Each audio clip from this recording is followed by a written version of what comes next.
చాలా మంది షిరిడి సాయిబాబా గారిని ఆరాధిస్తారు. అతను తన జీవిత కాలంలో ఎన్నడైనా నేను దేవుణ్ణి అన్నారా? ఆయన ఒకే మాట అన్నారు, అల్లాహ్ మాలిక్, అల్లాహ్ భలా కరేగా అన్నాడు. అతను ఆరాధిస్తున్నాం. అరే అతను అల్లాహ్ మాలిక్ అన్నాడు, అల్లాహ్ చక్రవర్తి అన్నాడు, మనం మాత్రం అతన్ని ఆరాధిస్తున్నాం. తప్పు ప్రియులారా, అర్థం చేసుకోలేకపోతున్నాము.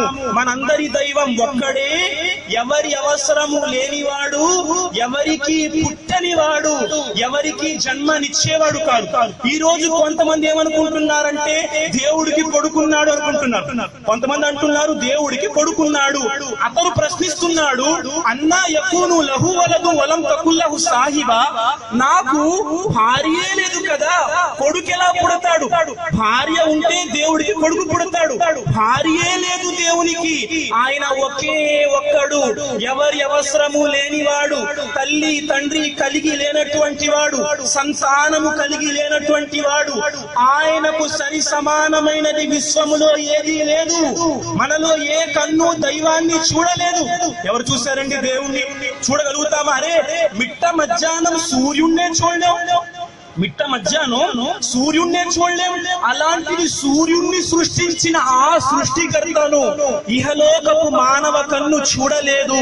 చనిపోయిన తరువాత స్వర్గములో దైవ దర్శనం కలుగుతుంది సోదరులారా. ఇహలోకములో మనం ఆయన్ని చూడలేము. కాబట్టి ఖురాన్ అంటుంది, ఫలా తజ్రిబు లిల్లాహిల్ అమ్సాల ఇన్నల్లాహ యఅలము వ అంతుమ్ లా తఅలమూన్. మీరు దైవానికి పోలిక కల్పించకండి. ఆయన అన్ని చూస్తున్నాడు, ఆయనకు అన్ని తెలుసు, మీకేమీ తెలీదు. లేదండి నేను చూస్తేనే దేవుణ్ణి పోల్చుకుంటాను అంటే, నేను చూస్తేనే నమ్ముతాను. పొద్దున్న ఇంటి నుండి బయటకు వచ్చావు, ఇంటి ముందు ఇంత పేడ ఉంది, పేడ చూసి అరే మా ఇంటి ముందు గేదె వెళ్ళిందిరా అంటావు. లేదు, గేదె చూసే అది పేడేసింది నమ్ముతానంటే, ఇప్పుడు మనిషి అంటాడు చూస్తేనే నమ్ముతాను. అరే గేదె వెళ్ళింది పేడేసింది అనుకుంటావు తప్ప గేదె పేడేయడంగా చూస్తేనే నమ్ముతానంటావా? లేదు. ఈ విశ్వాన్ని చూడు, ఒక్క స్తంభం ఉంది ఆకాశానికి. ఈ యొక్క బిల్డింగ్ కడతావు, 10 పిల్లర్లు వేస్తాం. ఒక బిల్డింగ్ కి 10 పిల్లర్లు వేస్తాం. అంత పెద్ద ఆకాశానికి ఒక్క స్తంభము కూడా లేకుండా సృష్టించిన వాడు మనందరి సృష్టికర్త. ఈ భూమిని పాన్పుగా పరిచిన వాడు, భూమి ఆకాశాలను మానవుడి కొరకు సృష్టించిన వాడు, వర్షాన్ని కురిపిస్తూ ఉన్నవాడు ఆయనే. మన తల్లి గర్భాలలో మనందరినీ చెక్కుతున్నవాడు. తల్లి గర్భములో 9 మాసాలు ఉంటాము సోదరులారా. తల్లి గర్భములో మనకి రూపాన్ని ఇచ్చేవాడు మన సృష్టికర్త. అండము పిండము బ్రహ్మాండమును సృష్టించిన వాడు సృష్టికర్త. ప్రతి దానిని సృష్టించిన వాడు సృష్టికర్త. అతనికి 5 గుణగణాలు. ఒక్కడే, ఎవరి అవసరము లేనివాడు, ఎవరికి పుట్టనివాడు, ఎవరికి జన్మనివ్వనివాడు, అతనికి సరి సమానమైనది విశ్వంలో లేదు. ఈ 5 గుణగణాలు ఎవరిలో ఉన్నాయో ఆయనే మనందరి దైవం ప్రియులారా. కాబట్టి అతనితో పాటు వేరే వారిని ఆరాధించకండి. ఇక రెండవ మహాపాపం ఏంటయ్యా? రెండవ మహాపాపం తల్లి తండ్రికి అవిధేయత చూపటం. తల్లి తండ్రికి అవిధేయత చూపటం మహాపాపం. తల్లి 9 మాసాలు కనింది. ఈ రోజు చాలా మంది తల్లి తండ్రికి విధేయత చూపరు. తల్లి బ్రతికుండగానే తల్లిని తీసుకెళ్లి శ్మశాన వాటిక బయట కూర్చోబెట్టేస్తారు సోదరులారా. మన మాతృమూర్తి మనకు జన్మనిచ్చేటప్పుడు ఎంత కష్టాన్ని వహిస్తుందో తెలుసా? మనిషి శరీరం అంట 45 డెల్లుల ఒత్తిడి మాత్రమే భరిస్తుందంట. మనిషి శరీరం 45 డెల్లుల ఒత్తిడి మాత్రమే భరిస్తుంది. కానీ తల్లి సంతానానికి జన్మనిచ్చేటప్పుడు సుమారు 56 డెల్లుల ఒత్తిడి భరిస్తుంది. ఒకే సమయంలో ఎవరి శరీరంలోనైనా 20 ఎముకలు గనక ఫ్రాక్చర్ అయిపోతే, ఎట్ ఏ టైం 20 ఎముకలు గనక ఫ్రాక్చర్ అయిపోతే ఎంత నొప్పి కలుగుతుందో సంతానానికి జన్మనిచ్చేటప్పుడు తల్లి అంత బాధ సహిస్తుంది. ఈ రోజు తల్లినిచ్చి పో తిట్టేవారు ఉన్నారు, జాగ్రత్త, భయపడండి. ఆ తల్లి గర్భంలో మీరు పుట్టారయ్యా. ఈ రోజు తల్లి గర్భములో పుట్టి తల్లిని చీత్కరిస్తున్నావా?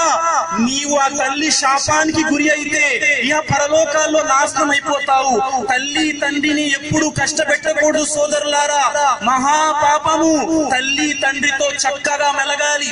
ఖురాన్ అంటుంది, ఉంది, వకజా రబ్బుక అల్లా తఅబుదు ఇల్లా ఇయ్యాహు వబిల్ వాలిదైని ఇహ్సానా. ఓ మానవులారా, మీ తల్లి తండ్రితో చక్కగా మెలగండి. మీ తల్లి తండ్రిలో ఒకరి గాని ఇద్దరు గాని ముసలివారైపోతే వారి పట్ల విసుగు చెందుతూ ఛీ అని కూడా అనకండి. వారి ముందు దయార్థ హృదయంతో నిలబడండి, వారి కోసం ప్రార్థించండి. ఓ నా దేవుడా, నా తల్లి తండ్రి నేను చిన్నప్పుడు నన్ను ఎలా ప్రేమించారో ఈ ముసలితనంలో వారిని నువ్వు అలా ప్రేమించు అని దైవంతో ప్రార్థన చెయ్యాలి. తల్లి తండ్రి అవిధేయత దేవునికి ఇష్టం లేదు సోదరులారా. తండ్రి ఉన్నాడండి, తండ్రిని కూడా చాలా మంది నాన్న మాట్లాడతారు. తండ్రిని కొట్టేవారు ఉన్నారండి, కొట్టేస్తారు తండ్రిని. అయ్యా, ఆ తండ్రి ఒకడున్నాడంట, ఆ పెళ్లి చేశాడు తండ్రి, పెంచాడు, పోషించాడు, ఉద్యోగం వచ్చింది, పెళ్లి చేశాడు, కోడలు వచ్చింది. వచ్చిన వెంటనే తండ్రిపై ప్రేమ కాస్త పోయింది. ఏం చేసింది? తండ్రిపై ఏదో నానా మాటలు చెప్పింది. కొడుకు ఏం చేస్తున్నాడు? నిశ్శబ్దంగా తండ్రిని తీసుకెళ్లి ఓల్డ్ ఏజ్ హోమ్ లో జాయిన్ చేసేస్తున్నాడు. ఇస్లాం ధర్మంలో ఓల్డ్ ఏజ్ హోమే లేదు, ఓల్డ్ ఏజ్ అవసరమే లేదు. తల్లి తండ్రి మనం చూసుకోవాలి. వాడు తీసుకెళ్లి తండ్రికి చెప్పకుండా తండ్రిని ఓల్డ్ ఏజ్ హోమ్ లో జాయిన్ చేద్దామని తీసుకెళ్లాడు. తండ్రిని ఓల్డ్ ఏజ్ హోమ్ లోనికి తీసుకెళ్లి కింద అప్లికేషన్ ఫారం నింపుతూ ఉన్నాడు. నింపుతుంటే మేడ మీద నాన్నగారు ఓల్డ్ ఏజ్ హోమ్ యొక్క ఎండి గారితో బాగా మాట్లాడుతున్నారు. కొడుక్కి భయం స్టార్ట్ అయింది. ఏంటి, మా నాన్నకి నేను చెప్పలేదు ఓల్డ్ ఏజ్ హోమ్ లో పెట్టేస్తానని. మా నాన్న చూస్తే అతనితో అంత సంతోషంగా మాట్లాడేస్తున్నాడు, పాపం బాధపడతారు కదా. తొందరగా అప్లికేషన్ నింపేసి ఓల్డ్ ఏజ్ హోమ్ యొక్క మేనేజర్ గారి దగ్గరికి వెళ్ళి ఎండి గారి దగ్గరికి వెళ్ళి అంటాడు, ఏమండి, మా నాన్నగారు నేను ఓల్డ్ ఏజ్ హోమ్ లో జాయిన్ చేసేద్దామని తీసుకొచ్చాను, ఆయనకి చెప్పలేదండి, పాపం ఆయన నీతో అంత నవ్వుతూ మాట్లాడుతున్నారు, ఆయన మీకు బాగా తెలుసా అని అడిగాడు. కొడుకు అడుగుతాడు ఎండి గారితో, మీకు బాగా తెలుసా? ఆ ఎండి అంటున్నాడు, ఈ రోజు ఏంటయ్యా, ఈ రోజుకి 30 సంవత్సరాల క్రితం నుండి మీ నాన్న బాగా తెలుసు. ఈ రోజుకు 30 ఏళ్ల క్రిందట నిన్ను ఇదే ఓల్డ్ ఏజ్ హోమ్ నుండి దత్తత తీసుకెళ్లాడు అన్నాడు. నిన్ను ఇదే ఓల్డ్ ఏజ్ హోమ్ లో 30 ఏళ్ల క్రితం దత్తత తీసుకెళ్లాడు. ఈ రోజు మన పరిస్థితి అది సోదరులారా. ఆలోచించండి సోదరులారా, మంచిది చెబుతుంది వినండి. అరే ఆడెవడో ముస్లిం చెప్పుకుంటున్నాడు రా, ఆడంతా తప్పు చెప్తాడు. లేదు ప్రియులారా, ధర్మము మంచి చెబుతుంది, స్వీకరించేవాడు గొప్పగా సాఫల్యం పొందేవాడు. మొదటి మహాపాపము సృష్టికర్తకు భాగస్వామి కల్పించటం, రెండవ మహాపాపము తల్లి తండ్రి అవిధేయత, మూడవ మహాపాపము నరహత్య మహాపాపము. ప్రియులారా, మీరు అనుకుంటారు ఇస్లాంలోనే చాలా మంది చంపేస్తున్నారండి, మీరు నరహత్య మహాపాపం అంటున్నారు. పూర్తి ఖురాన్ గ్రంథంలో ఒక్క వాక్యం చూపించగలరా ఎవరైనా మనిషిని చంపొచ్చని? ఖురాన్ అంటుంది 5వ అధ్యాయము 32వ వాక్యంలో, మన్ ఖతల నఫ్సం బిగైరి నఫ్సిన్ ఔ ఫసాదిన్ ఫిల్ అర్ది ఫకఅన్నమా ఖతలన్ నాస జమియా. మీలో ఎవరైనా అన్యాయముగా ఒక మనిషి ప్రాణమును తీస్తే వాడు సర్వ మానవాళి ప్రాణాలు తీసిన పాపాన్ని మూటగట్టుకుంటాడు. ఎవరైనా ఒక మనిషి ప్రాణాన్ని కాపాడితే వాడు సర్వ మానవుల ప్రాణాలు కాపాడిన పుణ్యాన్ని పొందుతాడు. ప్రియులారా, ఖురాన్ ఎక్కడ కూడా ఇతరుని చంపేయండి, కొట్టేయండి చెప్పదు. ఖురాన్ ఇతర వ్యక్తికి సహాయపడండి అంటుంది. ఖురాన్ ప్రపంచానికి మానవత్వాన్ని నేర్పిస్తుంది. ప్రియులారా, నరహత్య మహాపాపము వినండి సోదరులారా. ఇస్లాం ధర్మానికి ఈ రోజు ఎవరైతే గడ్డాలేసుకుని చంపేస్తున్నారో వారికి సంబంధం లేదు. వాడు కనిపించవచ్చు ముస్లిం లాగా, కానీ వాళ్ళకి ఇస్లాం కి సంబంధం లేదు. ప్రియులారా, ఇస్లాం దాన్ని ఖండిస్తుంది. ఏ జాతి వాడి పైన, ఏ మతం వాడి పైన, ఏ దేశంలో ఎటువంటి దాడి జరిగినా ఇస్లాం దాన్ని ఖండిస్తుంది. ప్రియులారా, ఇస్లాముకు ఉగ్రవాదానికి సంబంధం లేదు. ఎవరైనా ఇస్లాం ఉగ్రవాదాన్ని బోధిస్తుంది అంటే వాడు ఎలాంటి వాడంటే, గురు ఈ రోజు పౌర్ణమి గురు, ఇంటి మేడ మీద కూర్చున్నాను గురు, ఆకాశంలో పౌర్ణమి చంద్రుడు ఎంత నల్లగా మెరిసిపోతున్నాడు అనుకో.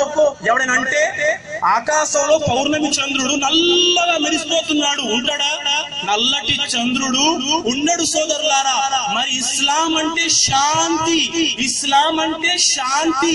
శాంతి హింస రెండు వ్యతిరేకము తప్ప రెండు ఒకటి కాజాలవు.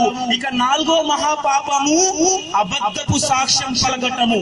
అబద్ధపు సాక్ష్యం పలకటం మహాపాపము సోదరులారా. ఈ విధంగా ఇస్లాం ఇంకొక మాట చెప్పి నా మాట ముగిస్తాను. 7 ప్రాణాంతకమైన విషయాల నుండి దూరంగా ఉండండి, 7 భయంకరమైన విషయాల నుండి దూరంగా ఉండండి. మొట్టమొదటిది, మీ అందరి దైవం ఒక్కడే, అతనితో పాటు వేరే వారిని భాగస్వామిగా కల్పించకండి. రెండో మహాపాపము చేతబడి చెయ్యటము, చేతబడి చెయ్యించటం మహాపాపము సోదరులారా. మూడో మహాపాపము వడ్డీ తినటము. నాలుగో మహాపాపము అన్యాయంగా ఒక మనిషిని చంపటము. ఐదో మహాపాపము అనాథ యొక్క ఆస్తిని అక్రమంగా తినటము. ఆరో మహాపాపము సౌశీల్యవతి అయిన స్త్రీపై అపనింద మోపటం. ఏడో మహాపాపము నీవు ఒక యుద్ధ భూమిలో యుద్ధము చేస్తూ ఉన్నావు, దానికి వెన్ను చూపి పారిపోవటం మహాపాపము సోదరులారా. కాబట్టి చక్కగా జీవిద్దాం.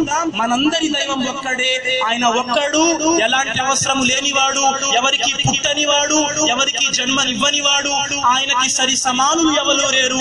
ఖురాన్ గ్రంథం ఆయనను అల్లా అంటుంది. అల్లా అంటే ఎంత మాత్రం